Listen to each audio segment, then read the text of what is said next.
Hi there, good evening. Thanks for joining me in this fresh edition of the program, The Insight on Equinox Television. Tonight we shall be having an actor who has been on the ground as far as the Anglophone crisis is concerned. From the start of the Anglophone crisis till date, he is an actor who has been on the ground. He is a Lego man. Tonight we shall be having the lead lawyer for the victims as far as the Anglophone crisis is concerned, the victims, not those who have been arrested.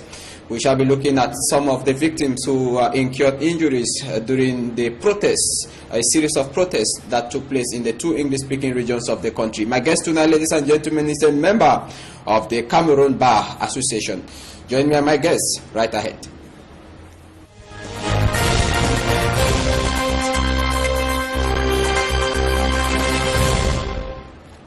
My guest tonight is Senior Barrister Achu Julius. Barrister, good evening. Good evening, Hanson. Good evening, televiewers. The pleasure is mine to be here today with you. It's a big pleasure having you at a time when the Anglophone crisis persists. You are somebody who has been on the ground from the start of the Anglophone crisis. You are the lead lawyer for the victims. Like I said in the introduction, the victims, not those who have been arrested, those who incurred some injuries and some loss as far as the Anglophone crisis is concerned. Now, before we go into the subject matter, what becomes of the case against the bishops of the northwest and the southwest regions of Cameroon? You know, the issue of the bishops had to do with the fact that some of us thought it was not right that in a political situation like ours, kids should be those who suffer or to bear the brunt. We had to fight to justify the fact that parents cannot pay school fee for their kids. They're not given the education they're supposed to be given, and at the same time, they're not being reimbursed the money they paid for. So what was the reason collecting the money? So I'm sure reason has come to play, and I strongly believe that the mere fact that schools are now open and some kids are now attending school, there's just no raison d'etre to continue the matter. And going only to the fact that the state filed a nolle prosequi, which is arrest prosecution. Yes. We thought that we, the civil claimants, should equally withdraw. And we withdrew as far as a consequence. Without having the money you were asking for? You know, it's not, when they ask something, it's difficult to get everything they ask for. At least the schools are open, and some kids can still go to school, which is very important to me, to some of us. Now, Senior Barrister Achu Julius, if you are here with me today, you always say you thank God because your life has always been on the line.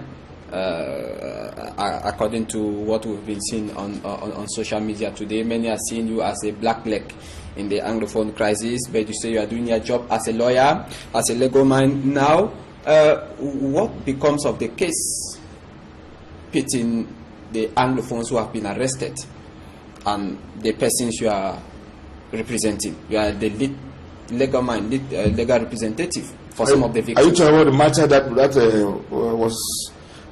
witnessed the filing, the arresting of prosecution by following the instructions of the head of state? Yes. Okay. The matter came up on the 26th in Yaoundé, and it was adjourned because some of our witnesses didn't come to court.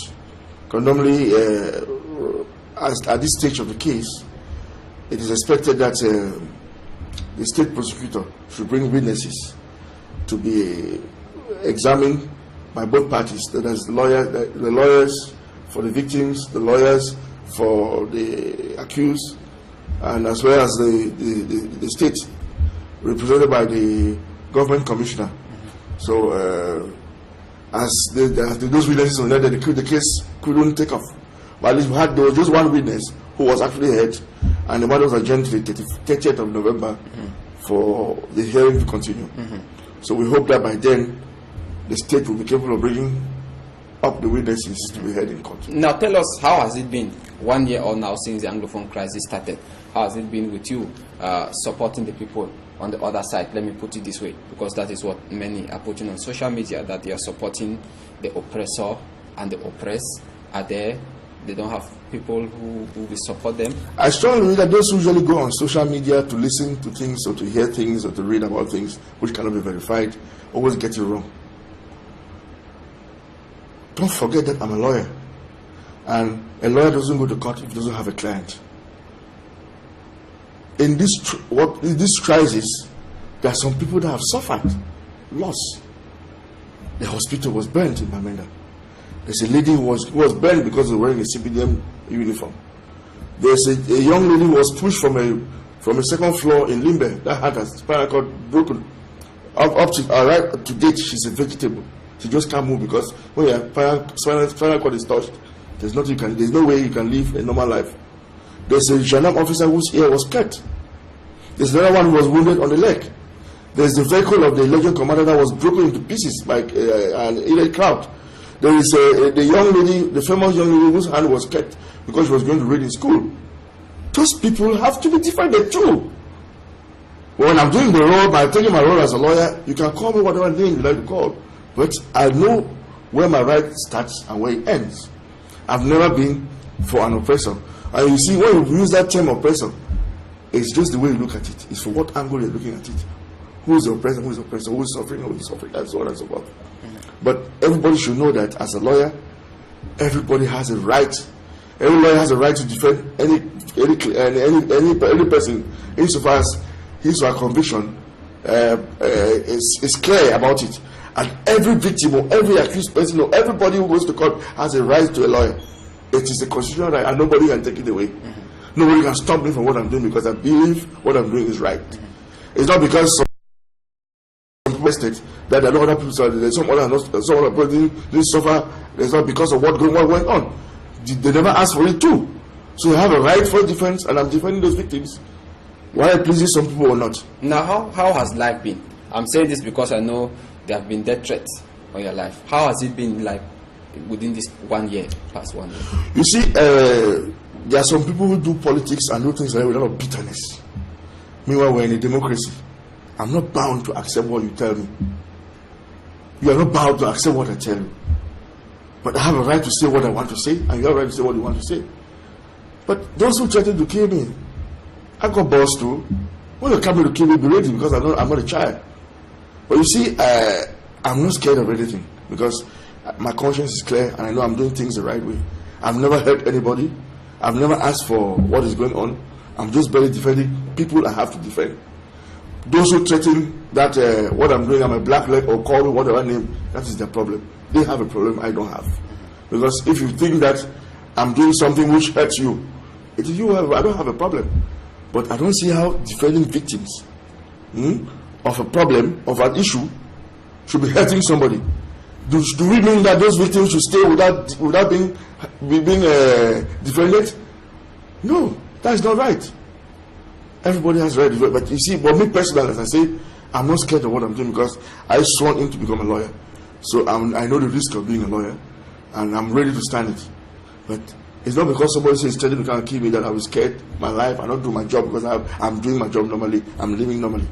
All right, Barrister. Now let's look at the release by the Secretary General of the Presidency of the Republic on orders from the head of state, Paul Biya, who asked that all those arrested should be released, but not all were released. As a legal mind, how did you interpret this?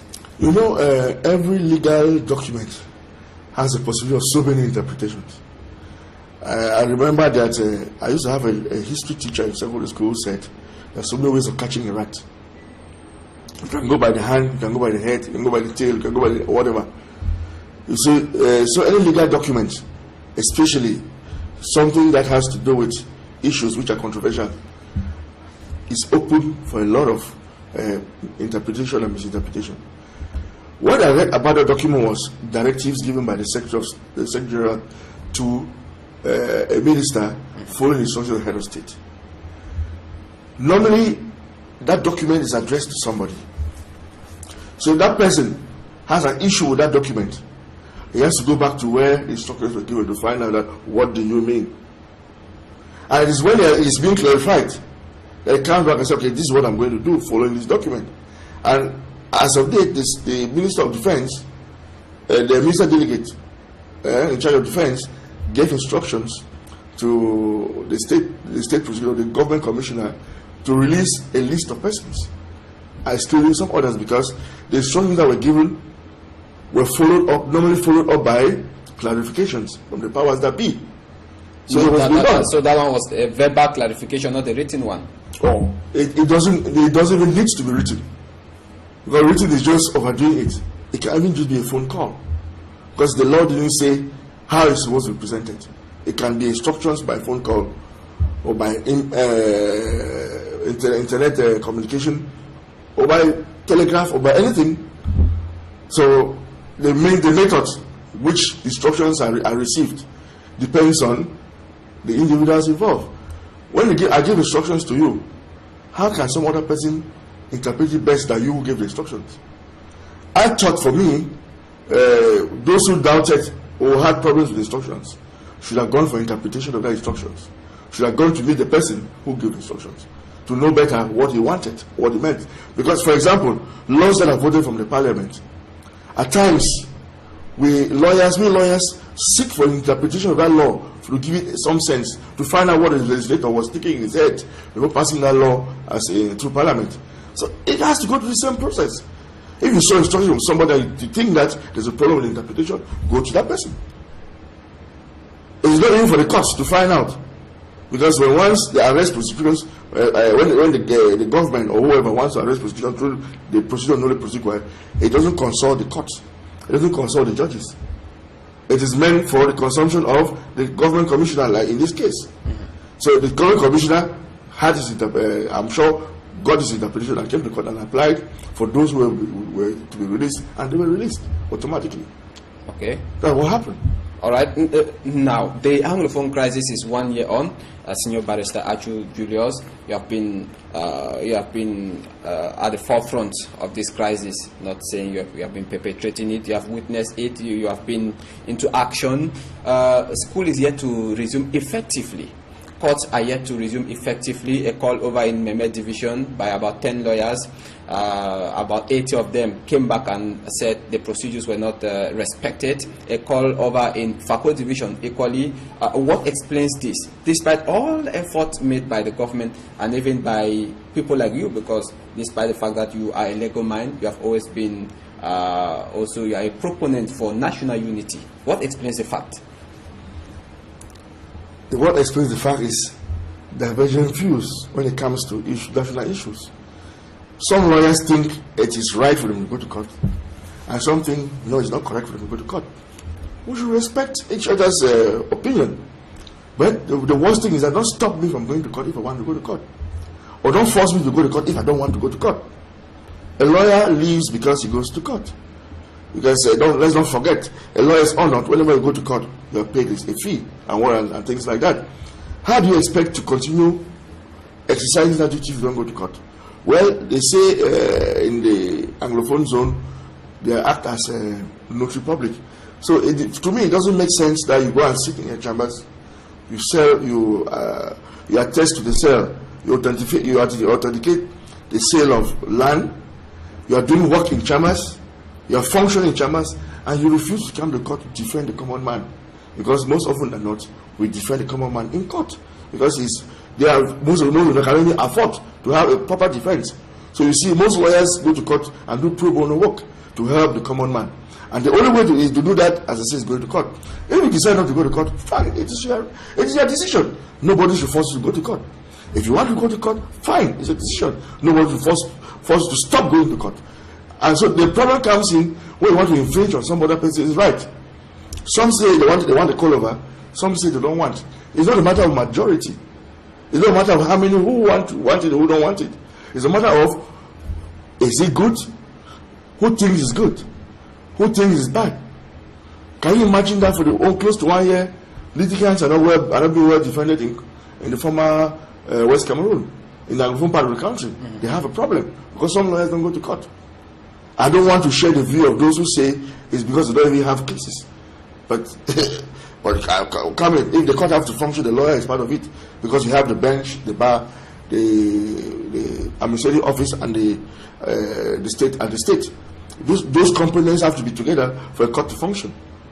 So, but you see, lawyers, as I say, we are slaves to our opinion. When once we believe that this is the direction, nobody can actually change us until we see reason why to change. Those who don't see reason will stay where they are. Those who see reason will change. It's just normal. That's how we are.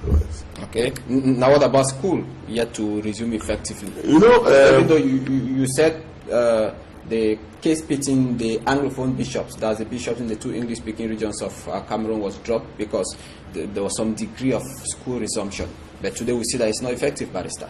No, the first problem is that you should understand that most Francophones who are sending their kids to the Anglophone zone, they've withdrawn all their kids and they're not schooling in the Francophone zone. That's the first problem. Second problem, most Anglophones who can afford it have withdrawn their kids and they're not studying in the Francophone zone. So those schools who are open now, they have a problem. Many students don't come because the students are already schooling in the Francophone zone.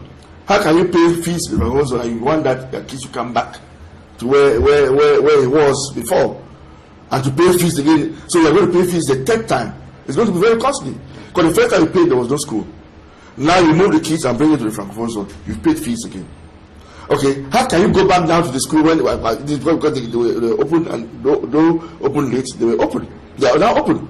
How can you go back again and pay another set of fees for the third time? It's going to be very costly for anybody. And any reasonable person won't do that. And that should explain why there's this timidity. It's timid. I know schools like St. Bede's used to be full. But I'm very certain you go there now, it will not be the same. St. Augustine, especially those schools further from Bamenda. But there are many more in schools in Bamenda town because most parents feel more secure in Bamenda town than in those schools further up in the northwest, for example.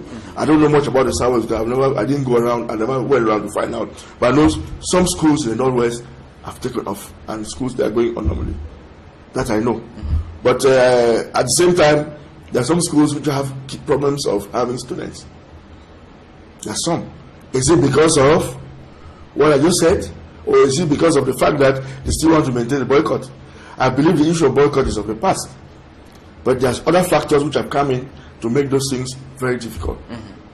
Because it is not easy to pay school fees 3 times. All right. I bet you. Okay. Now, the Anglophone crisis, Senior Barrister Achu Julius, there are about 3 or 4 groups of persons. You have one on the other side, those who have been brandished secessionists. You have 2 federalists. You have 3, those who are for national unity. You have 4, those who are calling for the decentralization. Where do you stand? I'm in for decentralization. First of all, I'm in for decentralization. And to me, the approach is very different. We know when you talk about Anglophone issue, it is not about the form of government which is the issue. It is about marginalization. It is about how we share the national cake. Don't forget. Don't mince words. Everything it has to do with the economy. You see, we Anglophones feel that the economic structure of the Cameroon, of the country, doesn't permit us to come out. For example, we were promised a ring road in Bamenda more than 20 years ago. It's not yet done. The road from Babaju to Bamenda had a problem, though they're taking care of it now, which is good. So you see, because of that, Anglophones have a problem of coming out in the country or feeling comfortable in the country. Now, if you notice, there's been a lot of exodus from the Anglophone zone to the Francophone zone because economically, the Francophone is more viable than the Anglophone zone, and that explains why most of us are this way.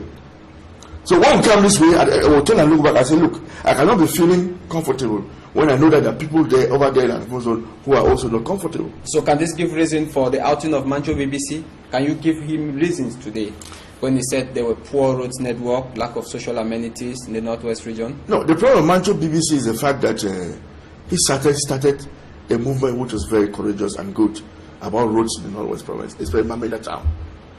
But at one point in time, he transformed himself from civil society civil society activists into a politician. Because we noticed that when people like Honorable Weber got on the pole with our politics, he too joined. He joined the secessionist movement and was talking Southern Cameroon and things like that. So he got himself involved in politics, and that's why he's where he is. You see, once you want to hit the drum, you sure that people will dance. And if everybody doesn't dance, it means there's a problem. Be careful of those who don't dance, you dance. Anything can happen. And on the political front, I always say politics has nothing to do with the truth or lies. Politics is a game. If you get involved in it, you should be ready for the consequences. That's where I think Bancho Baby's problem is. He moved from a normal civil activity, which to me I had to, into politics, and that's where he couldn't differentiate between the two.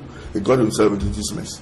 Now you are for decentralization, but in 2015, common law lawyers assembled in Bamenda and came out with a document which was channeled to the head of state, Paul Biya. The common law lawyers were in favor of a return to a federal state. That's federalism in Cameroon. Between decentralization and federalism, many say they are almost similar. So if you are for decentralization, which seems to have failed in Cameroon since the inception in 1996, many say, why not try federalism? To me, I don't buy into federalism because I've noticed around the world that most countries who live in a federation are not better off than countries who live in a decentralized system. If you go to Kenya, you go to Tanzania, you go to Ghana, which are decentralized states, you realize that it is functioning very well. They are called only African countries. Because I can't compare ourselves. European countries. Why we can never compare ourselves to European countries, because the standards and yardsticks of those things are different. Nigeria too is very well. Okay, you see what's going on in Nigeria? It's almost they are fighting to break off. That's why you see the southeast is fighting, the north is fighting, and so on. So there's total confusion because of it. Everybody thinks that they are strong enough to be on their own, but meanwhile the country is supposed to be a whole, one whole, which is divergence, and everybody is trying to live together in harmony. But once you go into federation, most governors can be very powerful, and the governor can decide that, look, I'm strong enough, I want to leave, and that brings in a different way of looking at things. The rest of the country now want to fight them, and just imagine what happened during the Biafra War. Is it worth killing people because of you want to have an entity which is yours? Is it worth it? Is it worth that people should die? I don't think so. We have in Cameroon, we've been living in peace for the past 50 years or so, which has been our major capital, because the major capital is the peace that we'll be having. If you go around Africa, everyone likes to live. Whenever I send somebody to Cameroon, they doesn't like to live because of the peace that we have. The peace in Cameroon has been the absence of war, because other areas like the not necessarily. Are we living in Nigeria? After 6 o'clock, everybody rushes to go back home. Is there war there?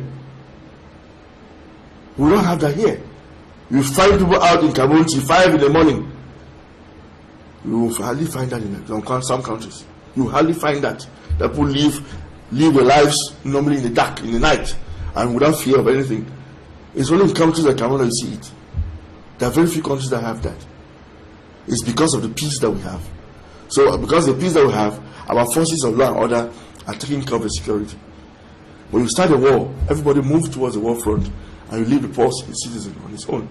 Because there are not enough people to take care of the peace in the various cities, because there's a war. But you see, peace is only when there's a war. Peace is when you and me agree to live together and accept their defaults and you accept mine. That's why we've been having that for the past 50 years.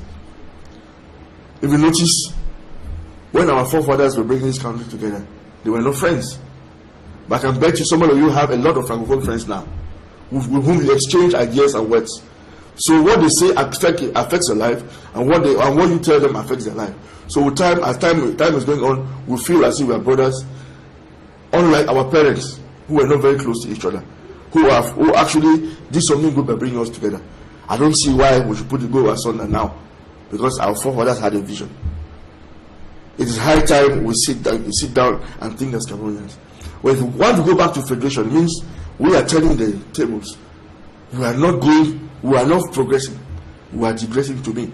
We are going back to the old state of affairs, which to me is going to create more problems than solve them.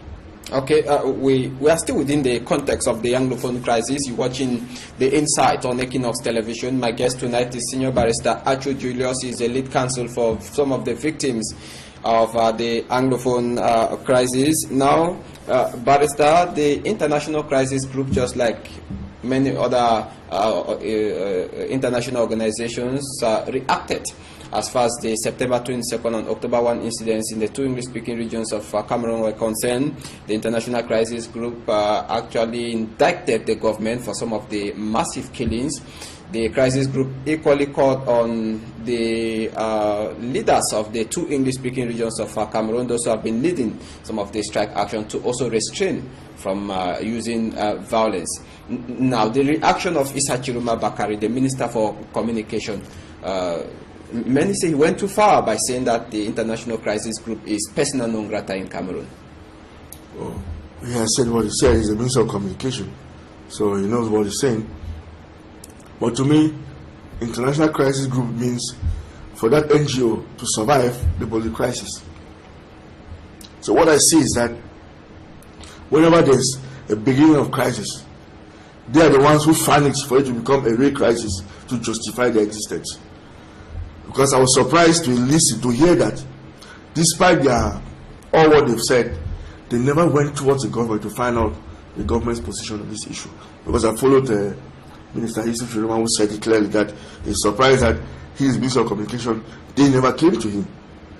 So normally, ordinarily, you as a foreign NGO living in Cameroon, if you want to put up a story or a report, you must get the facts from all the sides.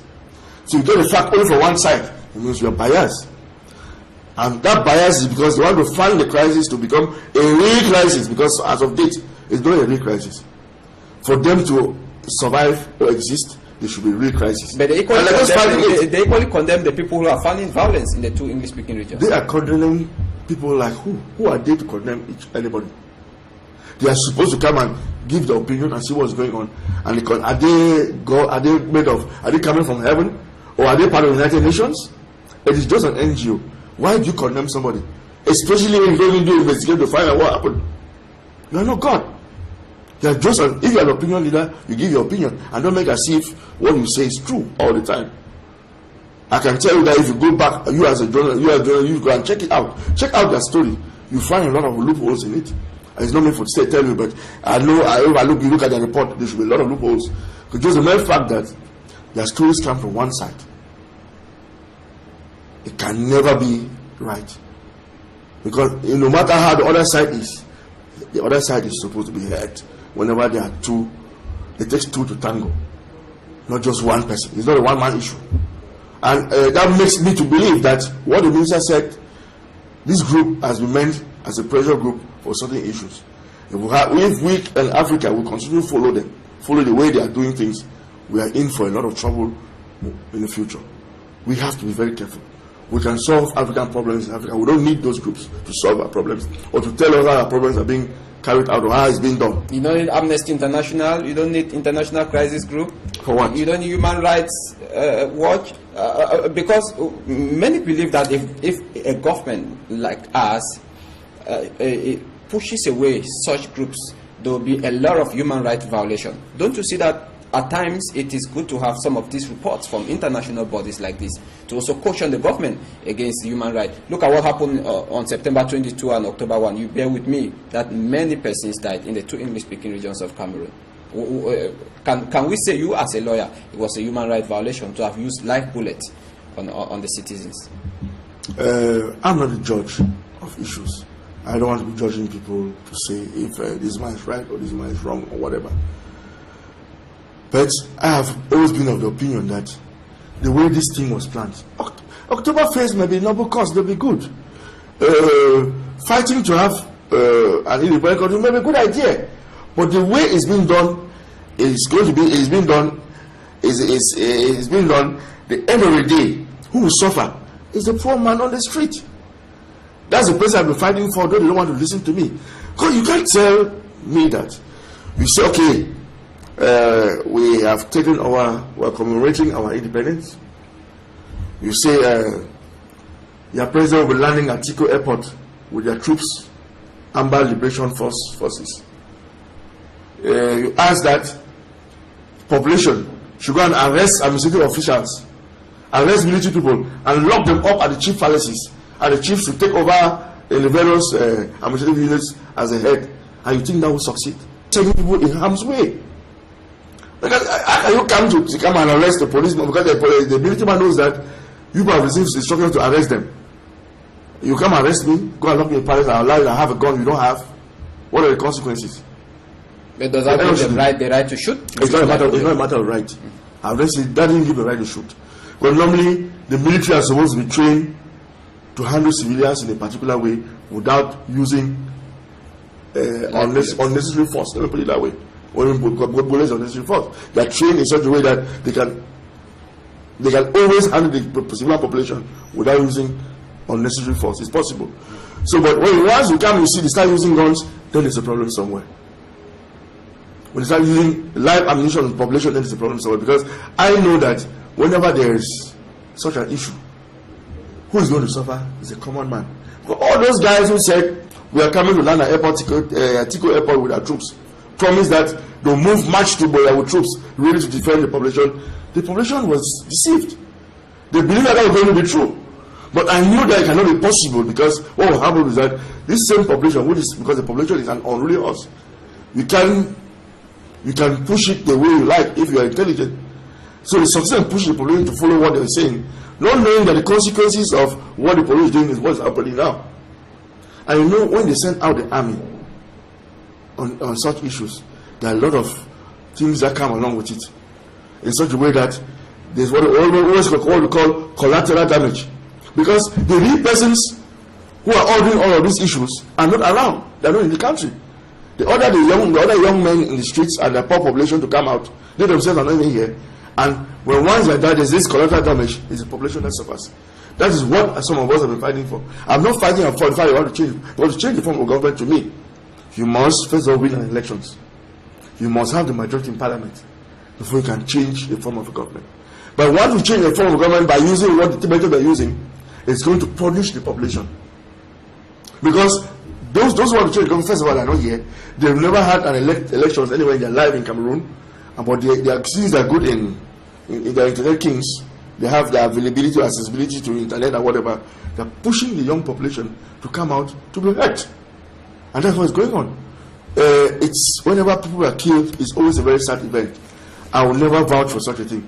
But if I have to send the population out or send people out to go and face the military, I will send them out to it. I send them ready to face what they're going to see on the ground. I will not ask people to move with palm fronts and be shouting with stones and shooting at people. Are you proposing they will have sent them too with guns? If you think that you are powerful enough, that's where you're supposed to go to. If you are not powerful enough to go to, don't even dare. That's what I'm saying. Don't even dare. Because if you dare, who suffers? It's not even you, because you're not even here. It's that common man on the street who knows nothing about the intricacies of politics, what can happen, who will suffer at the end of the day. But secondly, I still believe that when once a military man hurts you, you have a right to complain. You have a right to complain. I've always said I'm open to anybody who thinks that he suffers a loss and I can identify the branch of the military that hurts him. I'm ready to take on the case against the military people. There are so many lawyers who have said will not refuse. But nobody, when once you get hurt, instead of coming to defend your rights as a citizen of this country, most people shy away.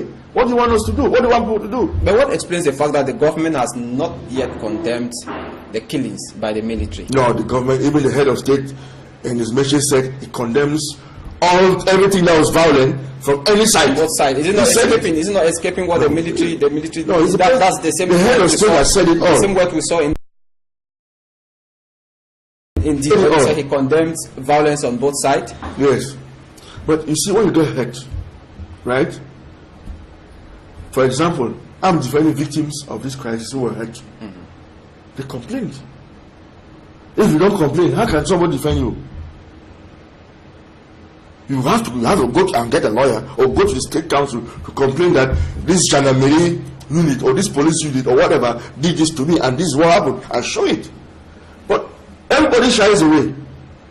What do you expect? What do you expect? In some countries, they will never leave. Look at what is happening. A military man dies even in Niger, in the US. It is, even the head of state is shaken. It's because there are people behind it complaining that it's not correct. If we don't do that here, we don't defend our rights. We allow it and so blame. Everybody blames the government, blames the government. But meanwhile, your rights are your rights. You infringe on mine and make sure I take you to court. Let the court do its job. But I'm taking you to court. Even if there's some favoritism or whatever, I must have taken you to court, and you next time you understand that I won't do this, I shouldn't do this again. But we don't do that. When they do it, we allow it. Look, for example, lawyers were molested in Boya.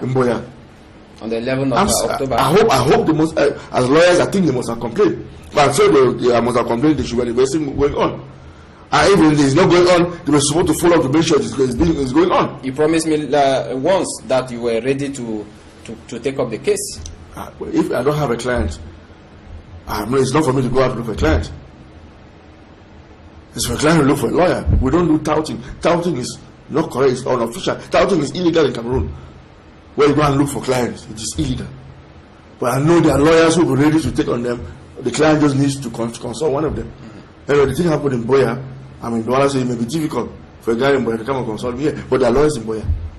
Why can't I consult them? All right. Okay, today, Barrister Achu Julius, what will be the problem to the Anglophone crisis, the solution rather to the Anglophone crisis that has been persisting now for 1 year?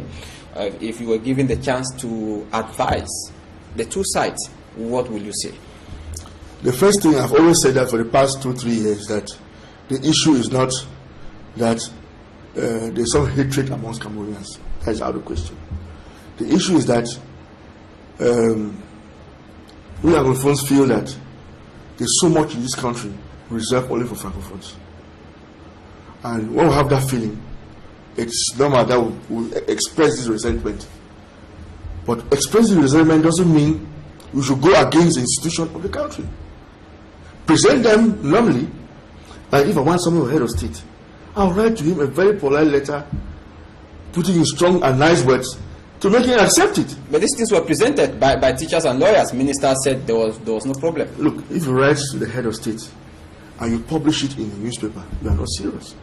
He will never read it. Even if you are head of state, a private letter written to you is published. Why will you take the person serious any longer? It is as if you want to tell him how to rule the country. Meanwhile, he was elected. What if head of state was elected? It means they gave him a mandate to rule the country for a certain period of time, which is normal. And it's not for you to come again, an individual, a group of persons, you come and tell him how to run the country. If you have a complaint, write to him. Ask for it, that it should be solved. It will resolve. Ask that a problem that you have to be resolved. He will do it. But once you write that letter and not publish it in the newspaper, for it to be common knowledge, you defeated the purpose. To me, I feel that's the problem. When it comes to all the complaints that the lawyers apply for, most of them have been granted. When it comes to that, especially that, except when it comes to the issue of politics, because to me, it's not the role of a lawyer to use the institution as the legal institution, the lawyer's institution, to change the form of government. No. You must go to the ballot box. So maybe that side of it has never been touched, it's true. But the rest of it has been touched. At least certain aspects of it have been taken care of by the government. So instead of coming in to make it look better, we decide to accept what has been done and continue asking for more. Like the hungry boy in Oliver Twist, I want some more. But you see, when you want some more, you don't clash with institutions. You come in right through the right door, the right corridor. That's what you are supposed to do. But you see, so when it comes to the issues from the other side, I believe that the problem is the approach. To me, the approach was too brutal, and the government had to come out strong, because it was as if they put the government on its knees. The government never goes on its knees. And once you are at that stage, if you are someone who is intelligent, you have to stop and revisit your strategy. Secondly, when once lawyers organize a strike, it is inappropriate to organize a strike for an indeterminate period of time, because it's like you are some sort of giving an injunction to a government that if it's not this, we're out. You don't do that. Because you have to, when you organize a strike, it has to be a period of time. At that time, you come across, you now sit back and look into what happened and try to see how you can go ahead or you can stop or give it some time or whatever. For instance, I was waiting that all those associations will sit down and in a group as they used to sit and look into what has gone on so far, go into training, into introspection, check, see what has been done and what has not been done, or see where the government has gone wrong or gone right, or see where you yourself have gone wrong or gone right. Take stock, and from that stock you can know what to do next, which will be better for everybody. But it's still not been done. You see, there's still problems going on. Somebody says the president of the bar, the common law bar, somebody says what this man's design is wrong, and so on and so on. It's still that same confusion and cacophony. So what should be done so now? To me, as I've been saying for the past 3 years, on the side of the government is the issue of balancing our administrative and political setup, in the sense that I always say this, I've not seen why there are some ministerial positions which are reserved only for Francophones. Meanwhile, from the very beginning, they came with the idea that they were doing entities, things are evolving. But at least we need to have some consideration to make sure us feel that we are part and parcel of the society of this country. If the government doesn't do that, this thing will still continue. It will continue, and it may be really different or difficult, more complicated in the years ahead. So you are really asking the head of state to make a cabinet reshuffle maybe in the days ahead? Sure. An inclusive one at the top, like Minister of Defense, yes, Finance, Police, State Administration, Foreign Affairs, in the Secretary of Presidency and things like that. Make it such, let the common man feel that, common Anglophone feel that he's part and parcel of the country. But if there's that gap between them up there and those down there, there's going to be a problem. Because let me not tell you, if you are not a minister with a portfolio, it's difficult for you to help. There are people behind you. They see you as a minister. They don't understand why the Jews can't flow their way when you're up there. It's because you don't have a portfolio. Anglophones have just one minister with a portfolio. Minister of Forestry and Wildlife. You see, and that's the type of things when you think about it, they're not very happy. Because that's the only person who can actually influence the life of these people down there. But he has a possibility. I'm sure he must have done it, because I know the guy is a gentleman. He must have done it. He's very quiet and very serious gentleman. He's done it. But the rest, we can't do it. We can't feel it. Look at it this way too, that the issue of language, it's high time we start now controlling or regulating this issue of communication. We can't have an army that speaks only French. We can't have a police force or gendarme force that speaks only French. If you want to write the exam, you don't know much about French, you are going to be in trouble, because at the end of the day, when you come out from the school or whatever, you are forced to be communicate only in French. It's difficult. It's going to be complicated for Anglophones. So when they see all of those things, they don't find it fair. You see, at the same time too, when you send administrators, because I hear that you go to the judicial police offices at times, the police officer or whatever takes their statement, I can always speak in French. It's not fair. It's not correct. Those are the type of things that have to be done to make sure the population feels the impact of the government on the ground. One thing we should understand is that we will not say that there are a lot of Anglophones in the system. If you see the group that left Yaoundé to go and do the so-called appeasement, there are a lot of Anglophones who are working in the system. They are there. But why don't they use them? Are they not competent enough? Why can our Prime Minister, who I know is a very competent person, have the same powers like Ayato, Prime Minister used to have, and things like that? So it is those little things that when people look at it, they feel that, are we really part of this country? They ask that question. Me as a lawyer, okay, I'm a liberal person, I'm on my own, so I don't have the same type of problems as some of the common Anglophone man. The common man, the guy who rides even the bike, don't put it that way. They cannot see it the way I see it, but he has that feeling. He should have that feeling that, look, when he looks around, there's nothing he can do. He doesn't feel he's part of this country, and the next thing is move out. That explains why we have a lot of Cameroonians out of this country, because they don't feel they're part and parcel of this country. And you know, another thing is that, as I said, I noticed that most of the Anglos in the civil service left out of frustration, because you cannot be there career-wise, you'll be there for 10, 15 years. A young man who just comes from ENAM, after 2 years, he's made their boss. So is it because he's francophone? You feel frustrated. And I know of many people have left the country because of this frustration. So those things should be looked into. And it is only the government that can look into sort this part of it. Though the public has its own part to play, the government has a part to play. Okay. All right, you're watching the Insight on Equinox Television. Now, let's move over to the extraordinary CEMAC Summit that will be coming up in 2 days' time. That will be in Chad. Why do you think that most of the countries in the Central African sub-region, or the CEMAC region, decided to sign the free circulation of goods and persons within 1 month? We've seen about 3 countries who have done so. And these are countries that were resisting to sign this.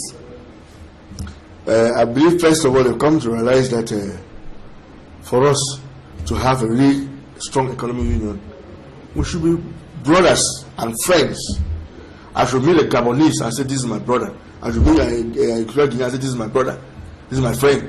And I'm happy living with him. Those barriers that used to block the free movement of persons caused this rift amongst us.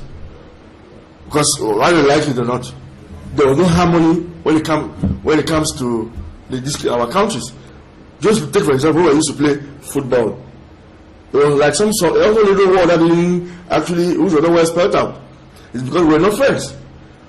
And I don't have a friend who's a Gabonese. I have a friend who's a Guinean. We are like brothers.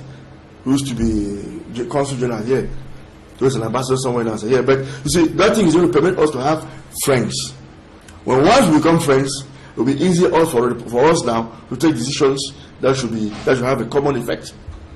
And I know one of the major things that we have is this issue of currency. We have to look at it, because we are subjugated to a friend, another country, which is not fair. We cannot be a union like this, and we are subjected. Our money, the money we use, our legal tender, is subject to the control of another country. It's not fair. It's not correct. Economic-wise, whether we like it or not, we cannot justify that. It's just making us a slave all our lives. There are some analysts who hold that these countries quickly signed the free circulation of goods and persons because of the drop in petroleum prices. Their economies now are dwindling to a metrical. They now have to gain from others. So at first, they never wanted persons from other countries to move into their country because they were enjoying, their economy was booming and they were enjoying, and now that their economies are down, they now want free circulation of goods and persons. How can you react to that? I don't want to share that view, because a country like Gabon and Equatorial Guinea, we know so well how it has been very difficult to move into these countries. Yes, I don't want to share that view, because I like to look at the economics at the level of the macro level, not the micro. They've come to realize that they allow persons from other economic zones to come into their zone, work in their countries, and they carry the foreign currency out. Meanwhile, if this currency was circulating only in the CEMAC, we should have been better off. Even they should have been better off. That's the macroeconomics of it. That's the way I look at it. Because if I take money from Gabon, I come to Gabon, the next thing is that I might buy food and go back to Gabon to sell. So the money will be moving around and around. It's only within the area. It's going to affect our growth, our economic growth, and things like that. So, but if that money, you give it only to the Frenchman who has the farm, like Côte d'Ivoire, who has the truck, who hires out the trucks, who owns the economy, every money, everything that you make leaves the country. It doesn't stay there. And at the end of the day, the economy is going to suffer. I'm sure that's the reason that they've seen. So when they do that now, we are going to be stronger as one economic unit. And why not? With the nearest future, that's why we can talk about a common currency. Because we now circulate amongst ourselves. We don't send the money out of the country, out of our own zone. Okay. Now, from the CEMAC, since we are almost in news out of Cameroon, discussing things out of Cameroon, let's talk Kenya, where Uhuru Kenyatta, he has been re-elected as the president of Kenya after Raila Odinga withdrew from the rerun elections. He says, just like when I complained in Cameroon, that it was not free and fair election, the Electoral Commission, which seems to be in disarray today. To me, Raila, to me, is a poor loser. He should have been a kingmaker if he agreed on what happened. You see, when once God created man, it's not everybody who can be a leader. Because to be a leader, God must give you the support. He has gone to elections 5 times on the same rules without any change. Why should the 5th time be very different? If you know that the rules of a game, the rules are not good enough for you, why go for the game? And when you're going for the game, means you're a sportsman. So you should be sportsman enough to accept the errors, to accept the weaknesses, because you've decided to accept the rules as they are. I don't see why you should allow that Kenyan to be killed because he wants to be president at all costs. I don't see why you should allow what is going on, because Kenya is a very good country, a very nice country. That leaves a lot on tourism. So it means the social uprising and chaos, the tourism industry we're going to die. And now affecting the economy of the country. And who will suffer? The common man. Because they themselves, they are very rich guys, they're up there, they are fine. The common man, anyway, they don't even think about that common man. That if I allow rebellion to go on, or trouble, or social unrest, what are the consequences? People are going to die. Is it worth it? I remember the elections in Nigeria. Goodluck Jonathan, even before the elections were declared, considered, because he saw trouble coming. He said, I know to him, he said, the life of a Nigerian is worth hundreds of presidentship. And then I said, look, rather than there be chaos, because I'm the one organizing the election, I was president, and let there be dissension or social unrest, I concede. He considered him before the results were ever published. Okay, in Kenya, Raila went to court, and the court decided otherwise, that he should fix another day within 60 days. Instead, to me, I thought he should have gone back to court to ask for directives. What does that mean? Does that mean the electoral commission should be changed or not, or whatever? To the best of my knowledge, they never went back to court to get some direction, because whenever there's a judgment and the issues which are not understood, you can go back to the same court to ask for interpretation. What does this mean? He never went for things like that. And the court said they should election within 60 days organized by the same commission. You're happy that you won the verdict. So instead of now following the rules that all of us have agreed, because the commission, the judgment never said the commission should be changed, you decided to boycott. And when you boycott, you send boys on the street to cause all the brouhaha, which will cause the confusion and the trouble and the killings that are going on, because the police will not take it lightly, because you had agreed on the rules. You won the matter, and everything the judge, the Supreme Court said, this is what should happen, there should be elections within 60 days. And within 60 days, you say you're going to boycott. To me, he's a very poor loser, a bad loser. And Kenya doesn't merit what is going on. That notwithstanding, elections went on. And Uhuru, from what Uhuru Kenyatta won by, I think, 90-something% of the vote. About 95%. Except for 4 counties that the voting was postponed for today. For Saturday. But it goes without saying that the Kenyans want Uhuru to be their president.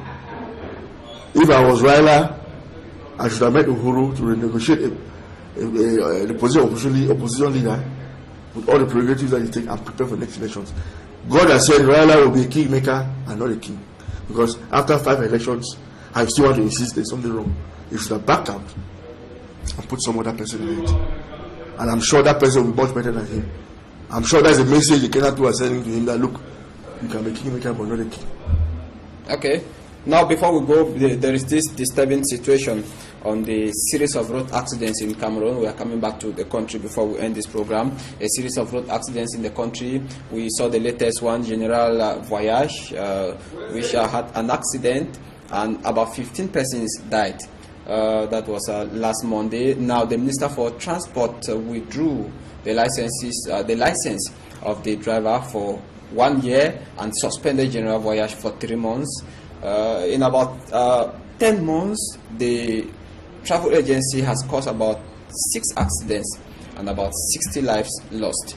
now between the withdrawal or the suspension for 3 months and the dozens of persons who will be jobless? Which one is better? The devil's authority. Whichever you go, man would die. You see, our problem in this country is this issue of running a country for 1 year. Most of our projects are meant to fit within a financial year. So it is difficult to see into the near future. Because the near future is in 10 years today. How can we imagine that in Cameroon, between Douala and Yaoundé, there's no real autoroute? What do you call dual carriage or heavy duty carriage? How can you imagine that? How can you imagine that in this country we are still living in the dark ages, in the sense that our roads are meant only for two lanes, one going, one coming? It is poor technology. It's still bad. To me, it's a bad direction we're going to. It's high time we start making these roads bigger and broader. First thing. Secondly, we have an issue of human error, because most of these accidents are due to human error. I believe that some of those drivers either are not well trained, or they are not very happy with the situation they have in their companies. And you know, when once such persons are not happy, anything that happens, they don't give a damn, because first of all, the boss is not theirs, and secondly, those who are going to die, most of them are not them. We have to, it's high time we cross-check the capacity of those who are driving to see if they are capable of driving at the times that they drive. Because I'm very sure that there's no control of the capacity to see or vision of these drivers in the night. Ordinarily, the Ministry of Transport should have installed a system whereby every week all these drivers, they go to an eye specialist to come out with a report that their eyesight are good enough to drive. All these drivers that make, because it's human error, the major cause of these accidents, they are the ones. So all what the government is doing is control them, make sure that their eyesight, their sights are good enough to drive, especially in the night, because not everybody can drive in the night.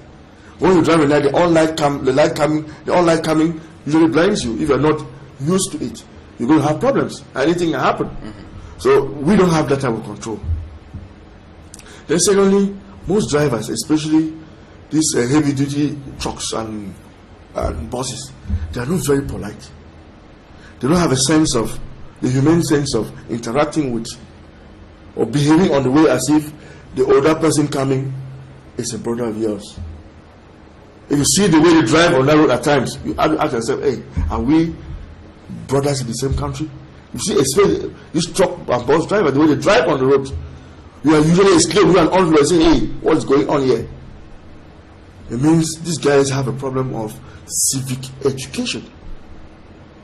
They have never been taught to handle their job in a particular way that is useful for the society, rather than it being negative. They were supposed to be trained on civic education. In some countries, just a bike rider, to be a bike rider, you must wear a coat and a tie. Just that coat and a tie gives you a sense of being responsible. But look at what is happening now. These riders, when once anything happens, he starts by insulting you. Doesn't even look at where the problem came from. It doesn't matter. His first problem is instead of insult you and tell you off and call your mother names, call you names and whatever. These truck drivers have the same habit. They do the same thing. The bus drivers, the same thing. And that's why it is where the ministry has to come in to stop all of that. If we don't do it, these accidents will continue. If you don't take care of the roads, if you don't take care of the capacity of those driving, these things will continue. I don't want to blame only General, because General maybe is unfortunate as to be the only one who is always having all of these problems. But there's that duty of the government to ensure that that human factor is being taken care of. When you talk about social unrest and the like, I would prefer to preserve the lives of Cameroonians and think of employing 100 people. It's not worth it. If you think you're going to be killing people all the time, you better don't work. You better close up the company and let people don't work. I prefer to preserve the lives of Cameroonians all the time, even if anybody has to lose his job. So I don't even blame the government for suspending that agency and for suspending that driver. All right. Okay, we've come to the end of the program. Senior Barrister Achu Julius, it was a pleasure being with you tonight.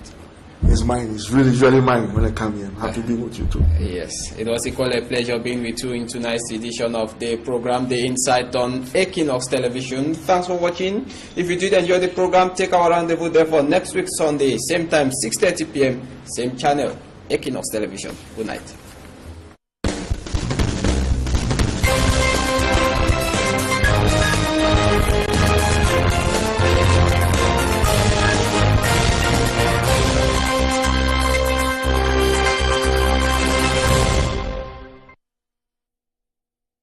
Normally in the dark, in the night, and without fear of anything. It's only in countries like Cameroon that you see it. There are very few countries that have that. It's because of the peace that we have.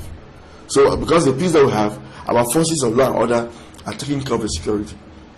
When you start a war, everybody moves towards the war front, and you leave the poor citizen on his own.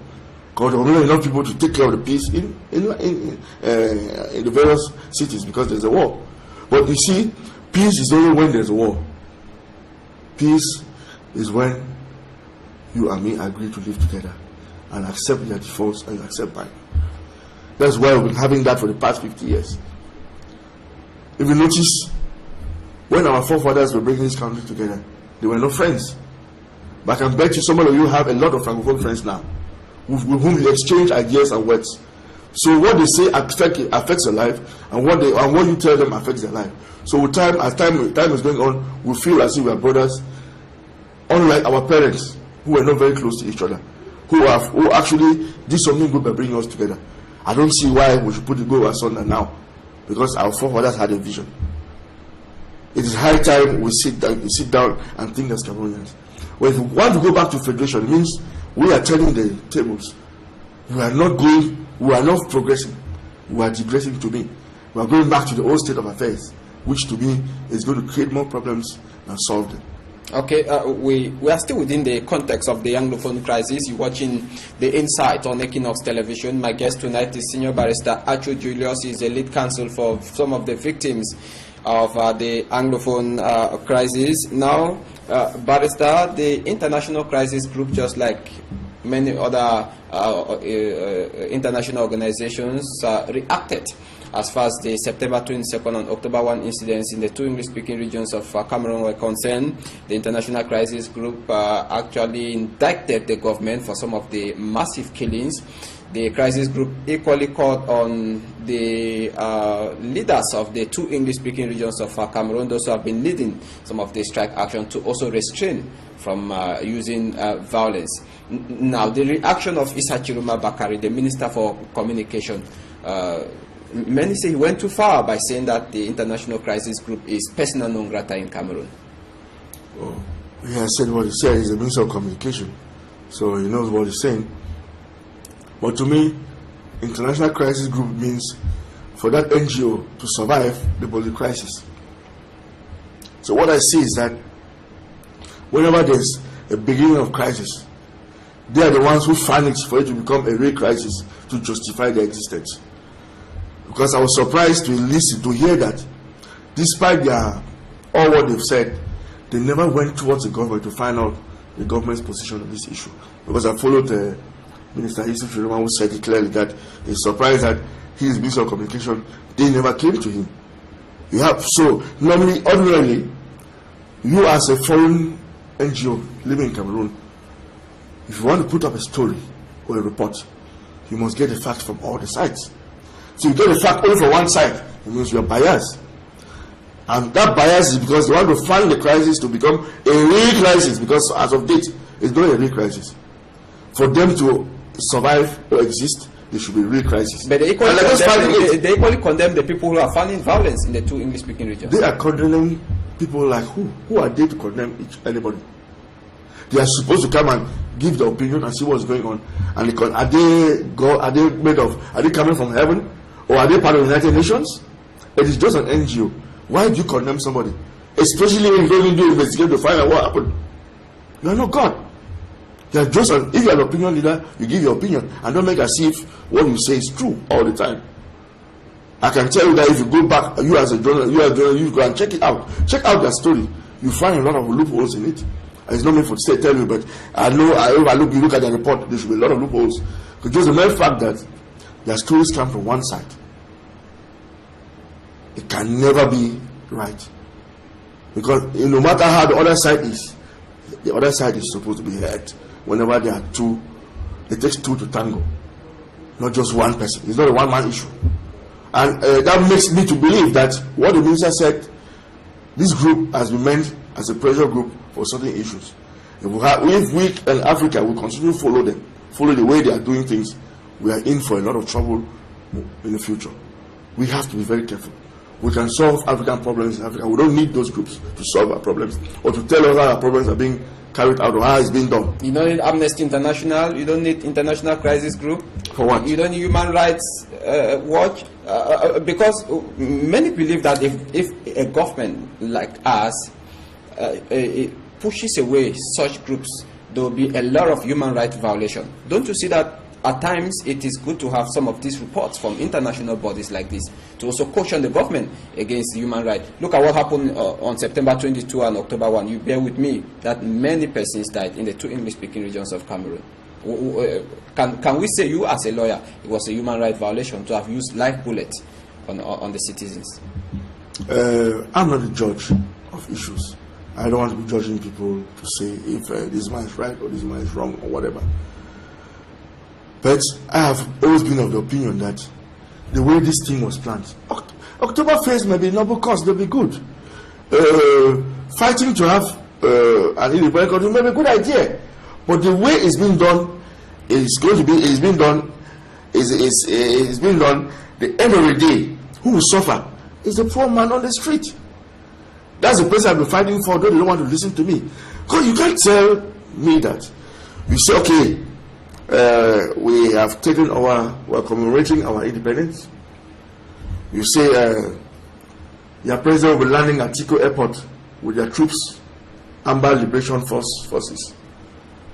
You ask that population should go and arrest administrative officials, arrest military people, and lock them up at the chief palaces, and the chiefs to take over in the various administrative units as a head. And you think that will succeed? Taking people in harm's way.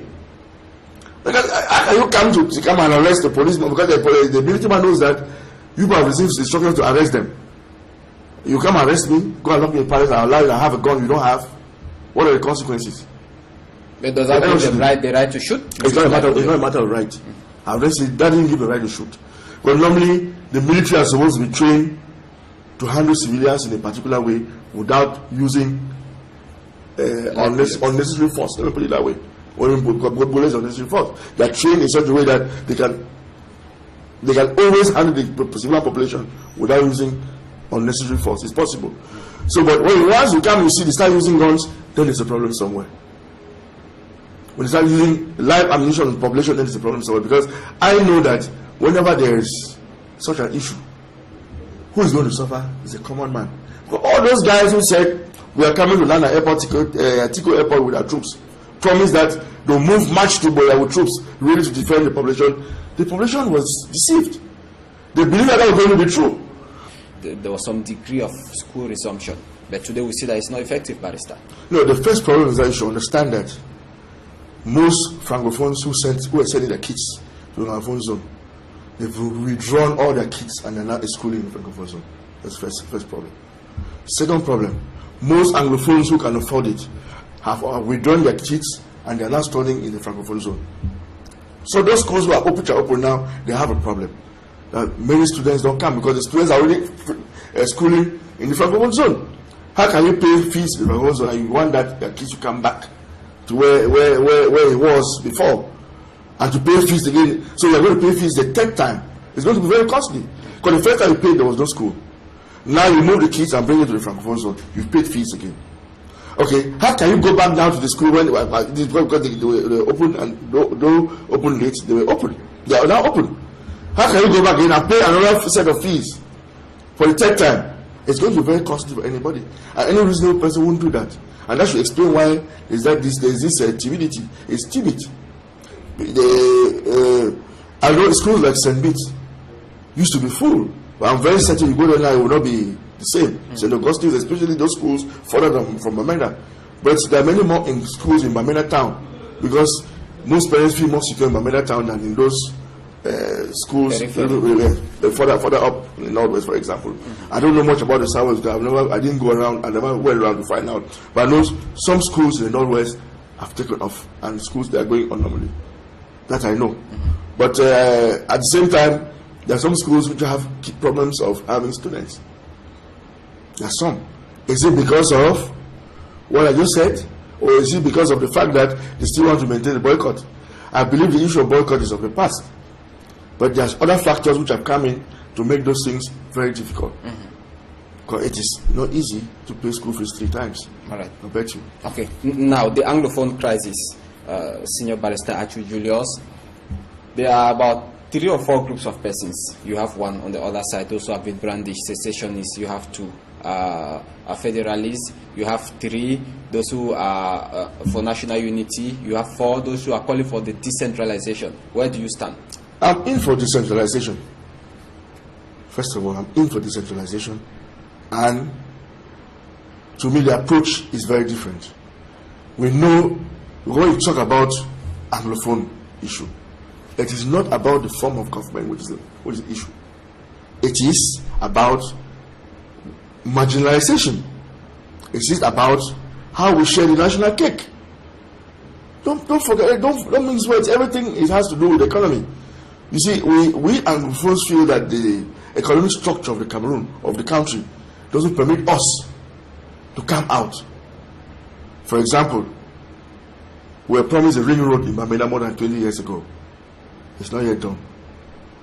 The road from Babaju to Bamenda had a problem, though they're taking care of it now, which is good. So you see, because of that, Anglophones have a problem of coming out in the country or feeling comfortable in the country. Now, if you notice, there's been a lot of exodus from the Anglophone zone to the Francophone zone, because economically, the Francophone is more viable than the Anglophone zone. And that explains why most of us are this way. So when we come this way, I will turn and look back and say, look, I cannot be feeling comfortable when I know that there are people there, over there in the Anglophone zone, who are also not comfortable. So can this give reason for the outing of Mancho BBC? Can you give him reasons today when he said there were poor roads network, lack of social amenities in the northwest region? No, the problem with Mancho BBC is the fact that he started a movement which was very courageous and good about roads in the northwest province, especially Bamenda town. But at one point in time, he transformed himself from civil society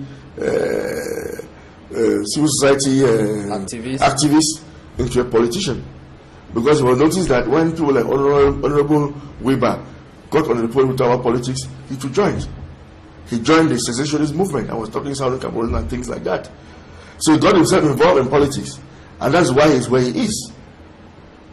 You see, you know, once you want to hit the drum, you sure that people will dance. And if everybody doesn't dance, it means there's a problem. Be careful of those who don't dance, you dance. Anything can happen. And on the political front, I always say politics has nothing to do with truth or lies. Politics is a game. If you get involved in it, you should be ready for the consequences. That's where I think Mancho BBC's problem is.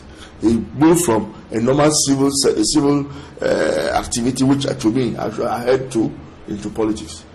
And that's where he couldn't differentiate between the two. He got himself into this mess.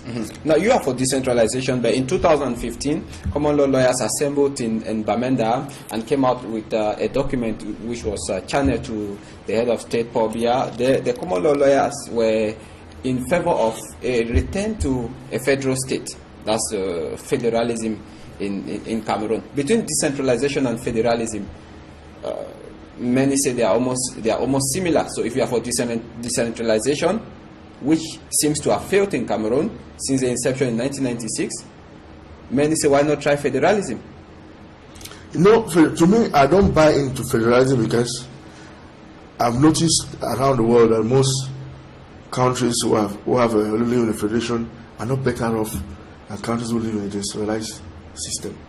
If you go to Kenya, you go to Tanzania, you go to Ghana, which are decentralized states, you realize that it is functioning very well. They are calling only African countries. Because I can't compare ourselves. European countries. Why we can never compare ourselves with European countries, because the standards and yardsticks of those things are different. Nigeria too is very well. Okay, you see what's going on in Nigeria? It's almost they are fighting to break off.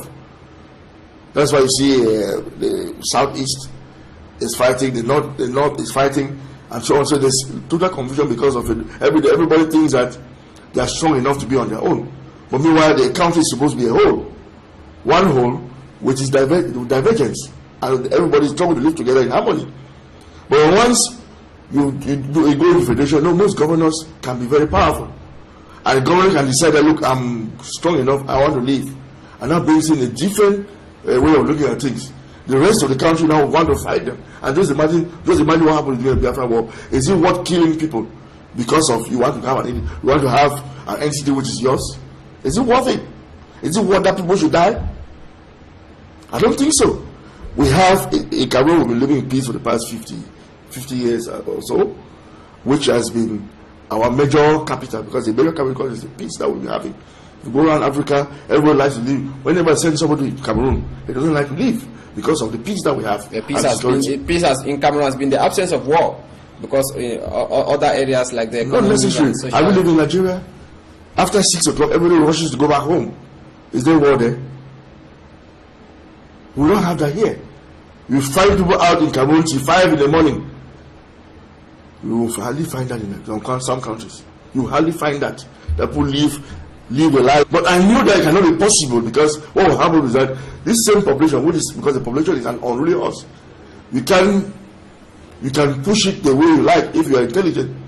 So the success in pushing the population to follow what they are saying, not knowing that the consequences of what the population is doing is what is happening now. And you know, when they send out the army on such issues, there are a lot of things that come along with it, in such a way that there's what we always call collateral damage, because the real persons who are ordering all of these issues are not around. They are not in the country. The other young men in the streets and the poor population to come out, they themselves are not even here. And when once they die, there's this collateral damage. It's the population that suffers. That is what some of us have been fighting for. I'm not fighting for the fact you want to change. You want to change the form of government. To me, you must first of all win elections. You must have the majority in parliament before you can change the form of government. But once you change the form of government by using what the method they're using, it's going to punish the population. Because those who want to change the government, first of all, are not here. They've never had an elections anywhere in their life in Cameroon. But since they're good in their internet kings, they have the availability or accessibility to internet or whatever. They're pushing the young population to come out to be hurt, and that's what's going on. It's whenever people are killed, it's always a very sad event. I will never vouch for such a thing. But if I have to send the population out or send people out to go and face the military, I will send them out to it. I send them ready to face what they're going to see on the ground. I will not ask people to move with palm fronts and be shouting with stones and shooting at people. Are you proposing they will have sent them too with guns? If you think that you are powerful enough, that's where you're supposed to go to. If you are not powerful enough to go to, don't even dare. That's what I'm saying. Don't even dare. Because if you dare, who suffers? It's not even you, because you're not even here. It's that common man on the street who knows nothing about the intricacies of politics, what can happen, who will suffer at the end of the day. And secondly, I still believe that when once a military man hurts you, you have a right to complain. You have a right to complain. I've always said I'm open. Anybody who thinks that he suffers a loss and I can identify the branch of the military that hurts him, I'm willing to take on the case against the military people. There are so many lawyers who have said will not refuse. But nobody, once you get hurt, instead of coming to defend your rights as a citizen of this country, most people shy away. What do you want us to do? What do you want people to do? But what explains the fact that the government has not yet condemned the killings by the military? No, the government, even the head of state in his message said he condemns everything that was violent from any side. What side? Is it not escaping? Is it not escaping what the military? No, that's the same. The head of state has said it all. The same what we saw in the he condemns violence on both sides. Yes, But you see, when you get hurt, right?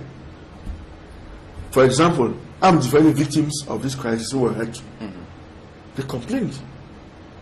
If you don't complain, how can somebody defend you?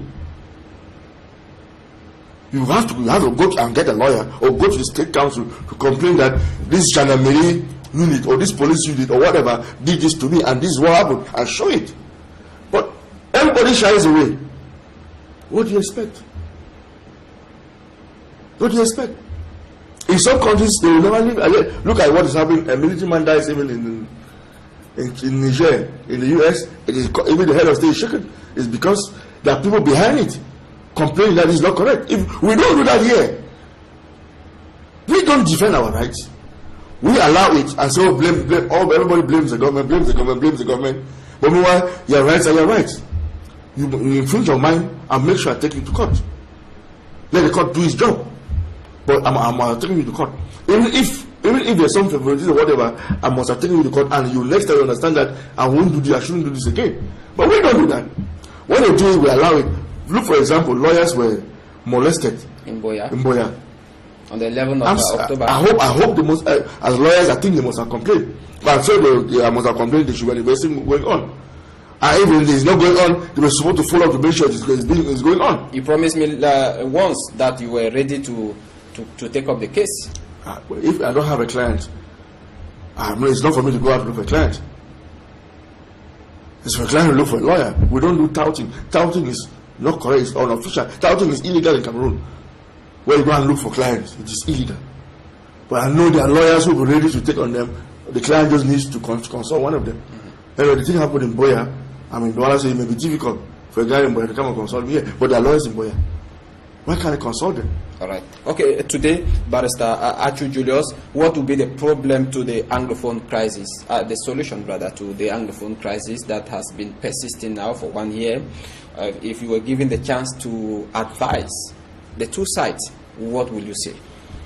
The first thing, I've always said that for the past 2-3 years, that the issue is not that there's some hatred amongst Cameroonians. That's out of the question. The issue is that we Anglophones feel that there's so much in this country reserved only for Francophones. And when we have that feeling, it's normal that we express this resentment. But expressing resentment doesn't mean we should go against the institution of the country. Present them normally. Like if I want someone head of state, I'll write to him a very polite letter, putting in strong and nice words to make him accept it. But these things were presented by teachers and lawyers. Minister said there was no problem. Look, if you write to the head of state and you publish it in a newspaper, you are not serious. He will never read it. Even if you are head of state, a private letter written to you is published. Why will you take the person serious any longer? It's as if you want to tell him how to rule a country. Meanwhile, he was elected. What if head of state was elected? It means they gave him a mandate to rule the country for a certain period of time, which is normal. And it's not for you to come again, an individual, a group of persons, you come and tell him how to run the country. If you have a complaint, write to him. Ask for it, that it should be solved. It will resolve. Answer the problem that you have to be resolved. He will do it. But once you write that letter and go and publish it in the newspaper, for it to be common knowledge, you defeated the purpose. To me, I feel that's the problem. When it comes to all the complaints that the lawyers apply for, most of them have been granted. When it comes to that, especially that, except when it comes to the issue of politics, because to me, it's not the role of a lawyer to use the institution as the legal institution, the lawyer's institution, to change the form of government. No, you must go to the ballot box. So maybe that side of it has never been touched, it's true, but the rest of it has been touched. At least certain aspects of it have been taken care of by the government. So instead of coming in to make it look better, we decide to accept what has been done and continue asking for more. Like the hungry boy in Oliver Twist, I want some more. But you see, when you want some more, you don't clash with institutions. You come in right through the right door, the right corridor. That's what you are supposed to do. But you see, so when it comes to the issues from the other side, I believe that the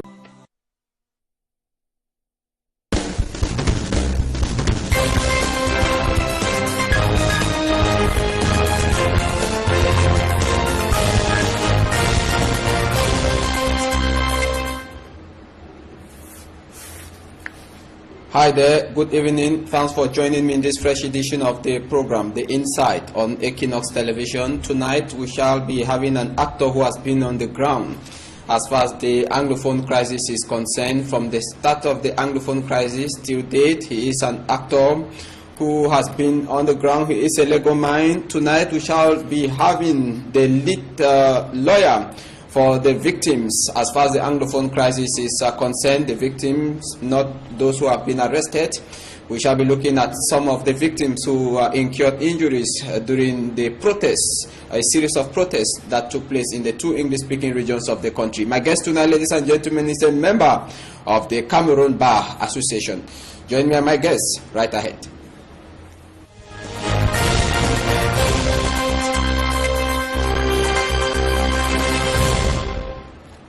My guest tonight is Senior Barrister Achu Julius. Barrister, good evening. Good evening, Hanson. Good evening, televiewers. The pleasure is mine to be here today with you. It's a big pleasure having you at the time when the Anglophone crisis persists. You are somebody who has been on the ground from the start of the Anglophone crisis. You are the lead lawyer for the victims. Like I said in the introduction, the victims, not those who have been arrested, those who incurred some injuries and some loss as far as the Anglophone crisis is concerned. Now, before we go into the subject matter, what becomes of the case against the bishops of the northwest and the southwest regions of Cameroon? You know, the issue of the bishops was had to do with the fact that some of us thought it was not right that in a political situation like ours, kids should be those who suffer or to bear the brunt. We had to fight to justify the fact that parents cannot pay school fee for their kids. They are not given the education they're supposed to be given, and at the same time, they are not being reimbursed the money they paid for. So what was the reason collecting the money? So I'm sure reason has come to play, and I strongly believe that the mere fact that schools are now open and some kids are now attending school, there's just no raison d'etre to continue the matter. And going only to the fact that the state filed a nolle prosequi, which is arrest prosecution. Yes. We thought that we, the civil claimants, should equally withdraw. And we withdrew as as a consequence. Without having the money you were asking for? You know, it's not, when they ask something, you know, it's difficult to get everything they ask for. At least the schools are open, and some kids can still go to school, which is very important to me, to some of us.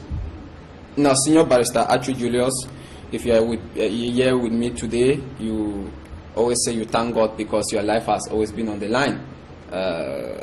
According to what we've been seeing on social media today, many are seeing you as a black leg in the Anglophone crisis, but you say you are doing your job as a lawyer, as a legal mind. Now, what becomes of the case pitting the Anglophones who have been arrested and the persons you are representing? You are the lead legal mind, legal representative for some of the victims. Are you talking about the matter that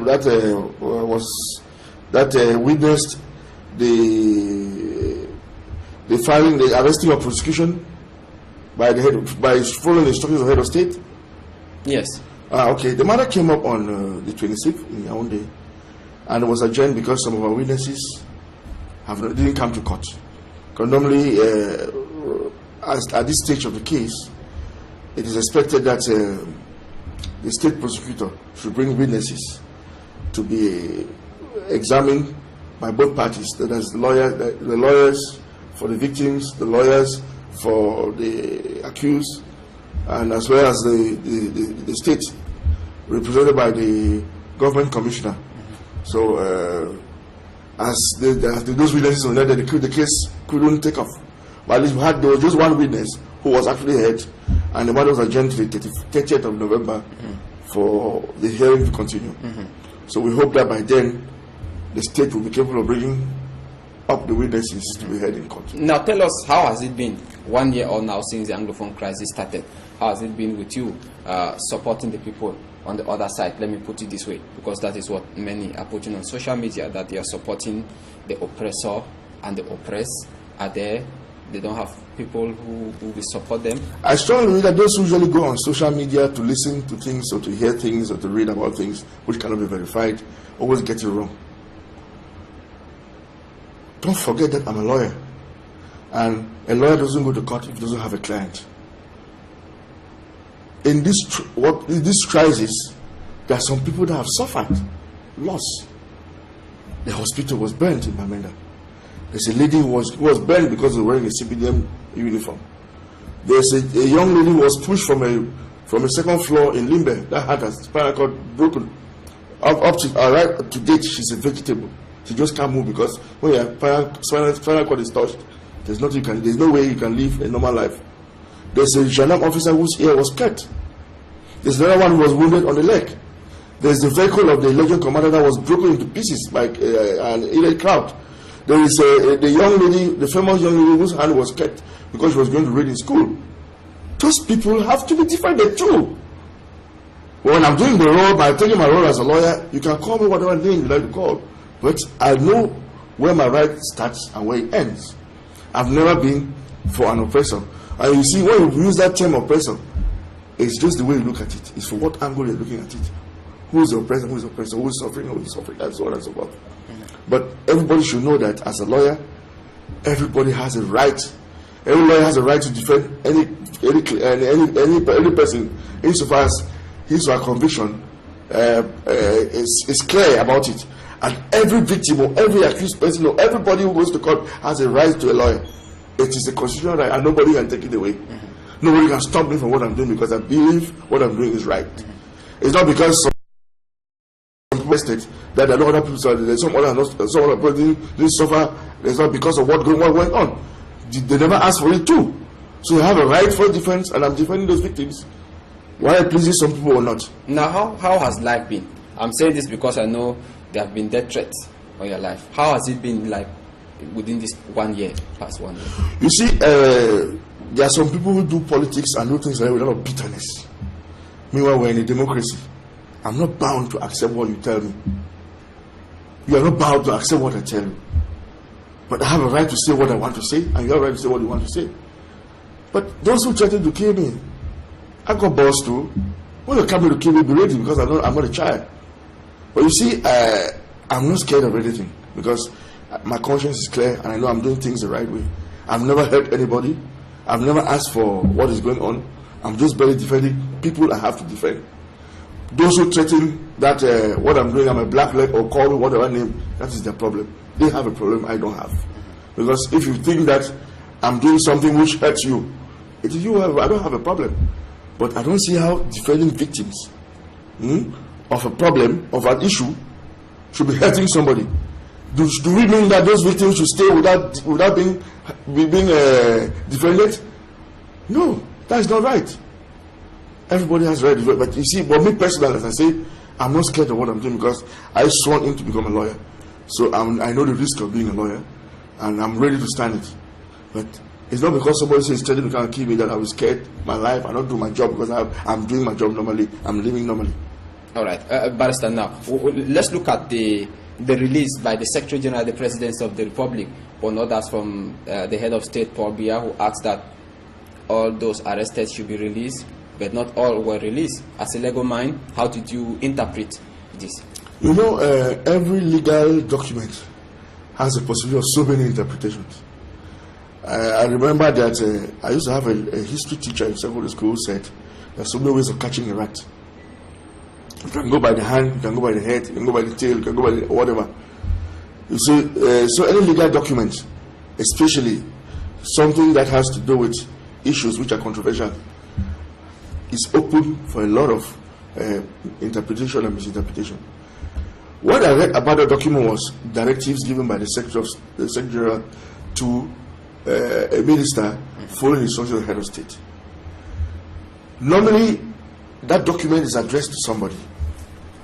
So if that person has an issue with that document, he has to go back to where the instructions were given to find out that what do you mean. And it is when it is being clarified that it comes back and says, okay, this is what I'm going to do following this document. And as of date, the Minister of Defense, the Minister Delegate in charge of Defense, gave instructions to the state prosecutor, the government commissioner, to release a list of persons. I still need some others because the instructions that were given were normally followed up by clarifications from the powers that be. So so that one was a verbal clarification, not a written one. Oh, it doesn't even need to be written. Because written is just overdoing it. It can even just be a phone call. Because the law didn't say how it's supposed to be presented. It can be instructions by phone call or by internet communication or by telegraph or by anything. So the method which instructions are received depends on the individuals involved. When I give instructions to you, how can some other person interpret it best than you who gave the instructions? I thought for me, those who doubted or had problems with instructions should have gone for interpretation of their instructions, should have gone to meet the person who gave instructions to know better what he wanted, what he meant. Because, for example, laws that are voted from the parliament, at times, we lawyers seek for interpretation of that law to give it some sense, to find out what the legislator was thinking in his head before passing that law through parliament. So it has to go through the same process. If you saw instruction from somebody and you think that there's a problem with interpretation, go to that person. It's not even for the courts to find out. Because when once the arrest prosecutors, when the government or whoever wants to arrest prosecutors through the procedure normally prosecuted, it doesn't consult the courts. It doesn't consult the judges. It is meant for the consumption of the government commissioner, like in this case. So the government commissioner had his I'm sure got his interpretation and came to court and applied for those who were to be released, and they were released automatically. Okay. That's what happened. All right. Now, the Anglophone crisis is 1 year on. Senior Barrister Achu Julius, you have been at the forefront of this crisis. Not saying you have been perpetrating it. You have witnessed it. You have been into action. School is yet to resume effectively. Courts are yet to resume effectively. A call over in Meme Division by about 10 lawyers. About 80 of them came back and said the procedures were not respected. A call over in Fako Division equally. What explains this? Despite all the efforts made by the government and even by people like you, because despite the fact that you are a legal mind, you have always been also you are a proponent for national unity. What explains the fact? What explains the fact is divergent views when it comes to national issues. Some lawyers think it is right for them to go to court, and some think no, it's not correct for them to go to court. We should respect each other's opinion. But the worst thing is that don't stop me from going to court if I want to go to court, or don't force me to go to court if I don't want to go to court. A lawyer leaves because he goes to court. Because let's not forget, a lawyer is honored. Whenever you go to court, you are paid a fee and things like that. How do you expect to continue exercising that duty if you don't go to court? Well, they say in the Anglophone zone, they act as a notary public. So to me, it doesn't make sense that you go and sit in your chambers, you attest to the sale, you authenticate the sale of land, you are doing work in chambers, you are functioning in chambers, and you refuse to come to court to defend the common man. Because most often than not, we defend the common man in court. Because most of them can only afford to have a proper defense. So you see, most lawyers go to court and do pro bono work to help the common man. And the only way to do that, as I say, is going to court. If you decide not to go to court, fine, it is your decision. Nobody should force you to go to court. If you want to go to court, fine, it's a decision. Nobody should force you to stop going to court. And so the problem comes in when you want to infringe on some other person's right. Some say they want the call over, some say they don't want. It's not a matter of majority. It's not a matter of how many who want it and who don't want it. It's a matter of, is it good? Who thinks it's good? Who thinks it's bad? Can you imagine that for close to 1 year, litigants are not being well defended in the former West Cameroon, in the Anglophone part of the country? They have a problem because some lawyers don't go to court. I don't want to share the view of those who say it's because they don't even have cases. But But come in, if the court have to function, the lawyer is part of it, because you have the bench, the bar, the administrative office, and the state and the state. Those components have to be together for a court to function. So, but you see, lawyers, as I say, we are slaves to our opinion. When once we believe that this is the direction, nobody can actually change us until we see reason why to change. Those who don't see reason will stay where they are. Those who see reason will change. It's just normal. That's how we are. Okay. Now, what about school yet to resume effectively? You know, even though you said the case pitting the Anglophone bishops, that's the bishops in the two English-speaking regions of Cameroon, was dropped because